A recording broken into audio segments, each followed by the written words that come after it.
to talk about that for anybody just joining or whichever. The main first book we're kind of like going through is Dean Koontz Whispers, and that one is interesting because it is a psychological thriller, but with what you would assume is paranormal. But it is so far from where it actually like what it's teasing the whole time. And it's to me like that's not even a spoiler because it's like, oh my God, like what is really happening? It actually is something worse. Yes, I would have preferred it to be a paranormal book because it would have been less scary. Something worse. Yeah. Yeah, I do remember that. I mean, that was a really long time ago.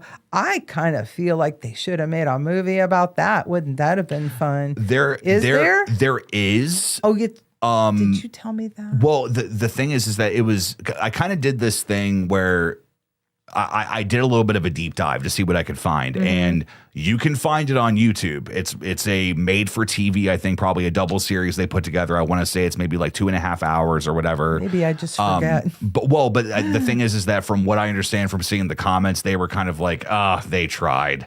It was like God that type bless of thing. them. But no, it was the second that it started, and I saw the main antagonist, come out of the closet, because it's essentially it starts off as a home invasion story. Yeah. Which to me is one of the scariest things that you can write about because it's the idea like your safe place is no longer safe. Yeah. And it's that stereotype. I hated it so much. I'm surprised I didn't wake her up a couple of times when I was on the treadmill because of a specific character that is very distrusting towards the main character that's had this happen to her, where it's like she was, not only scared to death, but, he tried to attack her in every way. Use your imagination, so she's traumatized by this and a lot of trauma. It was one of those situations where like I was on the treadmill and I'm like, are you fucking kidding me, dude?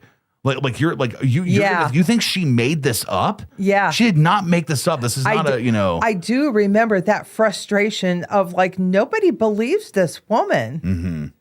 And that's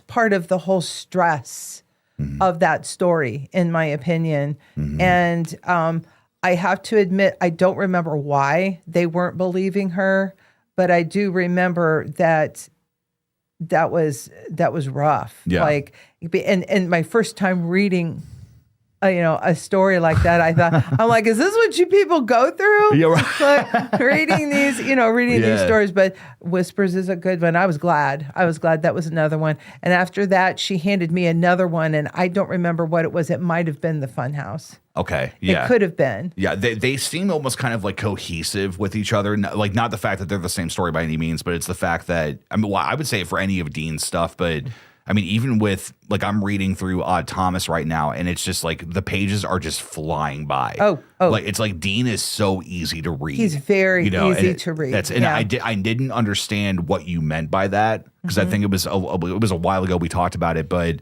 I think I had said at the time, Needful Things was a made-for-TV movie that was like on, and I remember that obviously Aunt Heidi has it because she has every Stephen King book in existence, and 600 bookmarks. Yeah, right. And but I remember I was like, I think I want to read Needful Things, and at the time I was like 9. You're like, I don't know, I don't know if you should do that, And but I think what it was is that you said no, if you're going to read something, read Dean Koontz.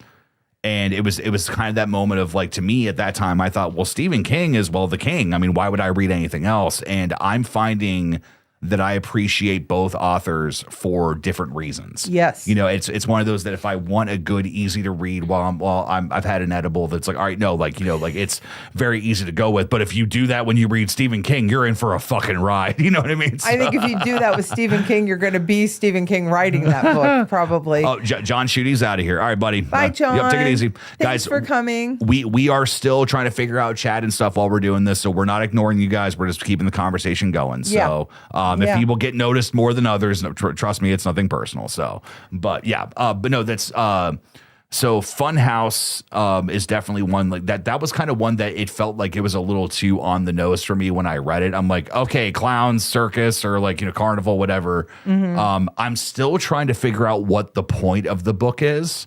Because I think I've got about 3.5 hours left on the audiobook of getting into it. So it hasn't it hasn't gripped me in the same way that Whispers did, where I had to find out what happened next. I'm kind of like, no, I'm giving this a chance. I need to know where this is going. If I remember correctly, the Funhouse kind of strings you along a bit, a bit more, because it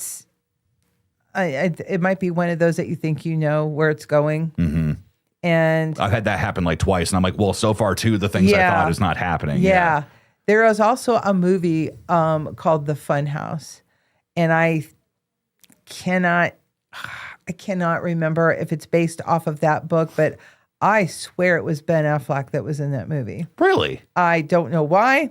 I should have looked that up. Was it that one, or was it Phantoms? Thank you. Was it, because I remember you said that was a book that you read that you were like, that's one that when you read it, because it's a Dean Koontz book, but it's one of those that like you're looking over your shoulder the whole time while you're reading it. You know, it was Phantoms. Okay. Yeah. See, concussion. Phantoms, Funhouse. They're both with a PH sometimes.